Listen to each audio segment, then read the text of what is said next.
Hey guys, today we're going to be making a sci-fi blaster with parts from the dollar store.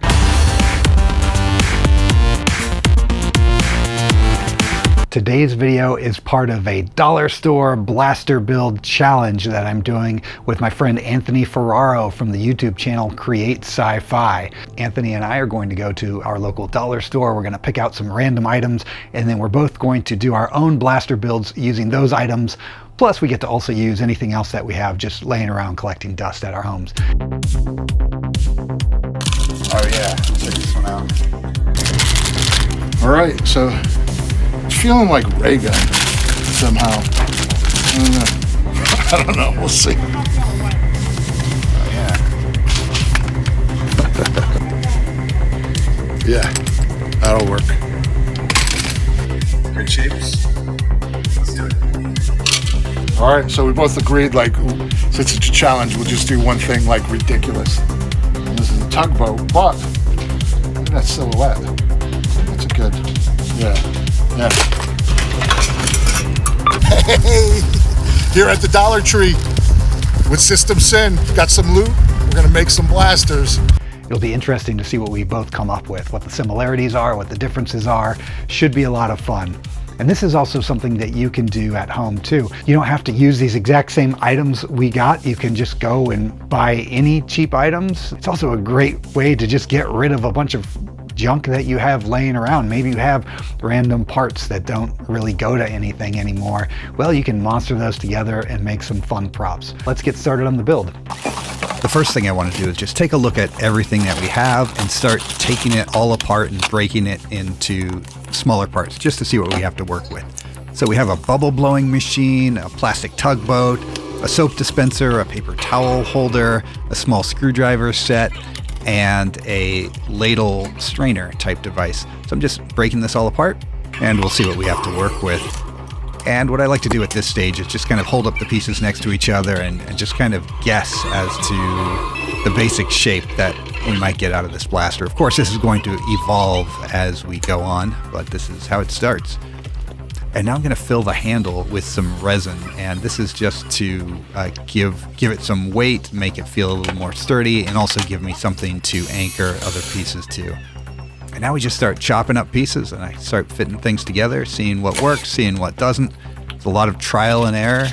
There's no wrong way to do this. It's your build, so you can really do whatever you want, whatever you can imagine. You know, and I don't really know how this is going to turn out exactly. That's part of the fun. It's kind of an adventure you're going on. How can you take these parts that otherwise would never go together and turn them into something cohesive? Now, my goal, even though we're allowed to use parts that we have on hand, and I certainly will do that, but my goal is to use as much of the parts from the dollar store as possible. So when I cut a piece off of one of these items, I save that piece and think of ways to reattach it later on. Even though this is just going to be a display piece, it's never going to get used in a movie or anything like that, I'm always thinking about how can I improve the structure of it so that it cannot easily break. So whenever possible, I try to screw parts together, or you can see there I used a substance called freeform air, which is a self-hardening clay type thing, which helps to cement those pieces together. It's not very pretty, but all of that stuff is getting hidden. So I just want it really to be strong. I don't want it to break when anyone handles it. And you see the white side panels that I added there. That's a material called Sintra. It's basically like a PVC, and it comes in sheets. I happen to have some scrap lying around, and so I thought that would be a fun thing to use to help connect some of these parts that otherwise it would be a real challenge to get them to go together. And this stuff is great because you can really chop it up however you need. You can heat it up with a blow dryer or a heat gun, and it becomes malleable. And then you can just super glue it together. It's sandable. It's really just a cool material to use. I know that's not a material that a lot of people have on hand, but you can pick it up on Amazon and a lot of other places. But if you don't want to spend any money, you can also use things like cardboard or wood or foam core. You know, there's lots of different materials you can use. Just take whatever you have on hand and use your imagination and figure out how you can connect it all together. Ultimately, you're going to be painting the blaster, right? So the parts don't have to match color-wise, anything like that. It can all come together in the paint job. So really just use whatever you have on hand.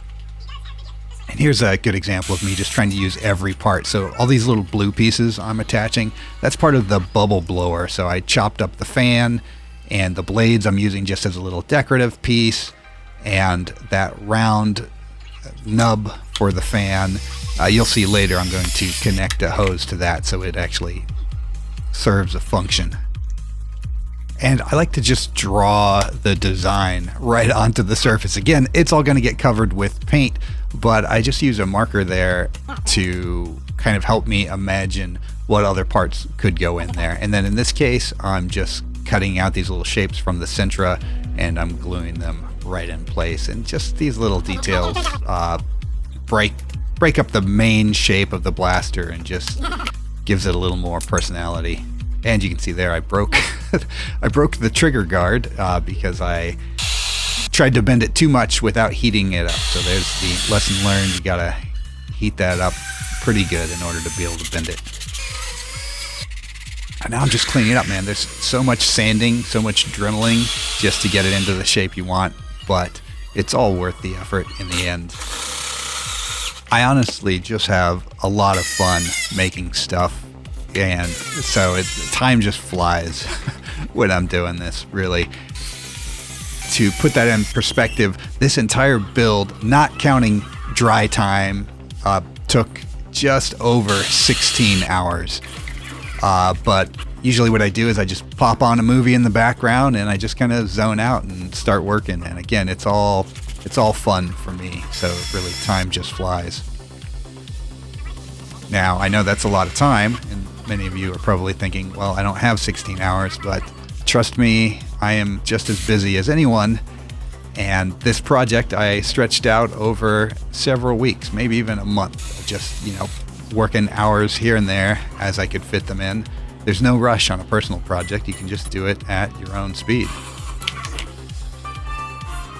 And the more you work on it, the more satisfying it becomes as it starts to shape up. I'm really curious to see what Anthony does with his build, how he uses these parts. Maybe we're doing some of the same things, maybe we're doing things quite differently. It's going to be really cool just to see how that turns out. I've known Anthony for a while now. We met via a film festival called Film Quest, and since then we became good friends and have regularly worked together on a lot of projects. If you've come over to this video because you saw Anthony's video on the Create Sci-Fi channel, you might recognize me from some of his other content. He made a pretty great Star Wars fan film that I played an alien character in, which was super fun. But it's just nice to have friends that are into what you're into, like, building random stuff. And if you're not familiar with his channel, he just does a lot of really cool blaster builds. And I thought it would be fun for us to kind of do a challenge where we work with the same material. And here we are. You're watching it right now. And now that the blaster has been primed and it's all one color, you can really start to see how all of these shapes are actually going to work well together. And at this stage, just sanding, putting in stuff, adding a few additional details, just getting it ready to be primed again and then painted with its base color. Getting pretty close to that, just, adding a few additional parts here. And the base color that I'm going to use for this it's actually Rust-Oleum spray paint that you can get at any hardware store, and it's called Hammered Metal. And here it is right there. It's just a really cool base color. That's not the final color of the blaster. As you'll see, we're going to paint a lot on top of it, but it just gives us a cool base to work with. So I was using like a silver powder there, which you brush on and it adheres to a semi-tacky surface like fresh paint and just starts making it look like real metal. And then we start just adding in a bunch of details. So I like to add an accent color. In this case, I chose that cherry red color. And then I use this stuff called Rub and Buff for getting the hard edges to look metallic, as if this blaster had been kind of roughed up and scraped and used. Ultimately, I wanted to kind of go for that junkyard aesthetic, like someone just picked up parts from a junkyard and used it to build this kind of weird ray gun alien technology. And, you know, adding wires, things like this, I think just adds kind of a cool factor to it. So that was part of a RCA cable that I was no longer using. And then, now I just go through and I age it. I'm using black washes, brown washes. Just want to make it look oily and dirty, slightly rusty in parts. And it's all a matter of just washing in color, and then you wipe it off and you do it over and over again until you get something you like. For these grips, which I again just made with Sentra, I wanted it to have kind of like a walnut wooden handle look.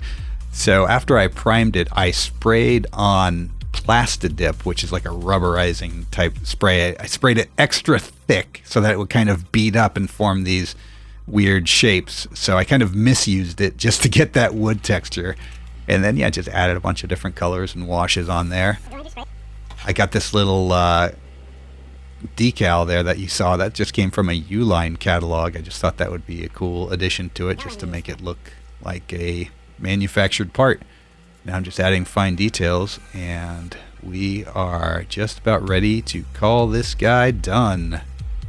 I really appreciate you guys joining me on this adventure. I hope you get the chance to make one for yourself.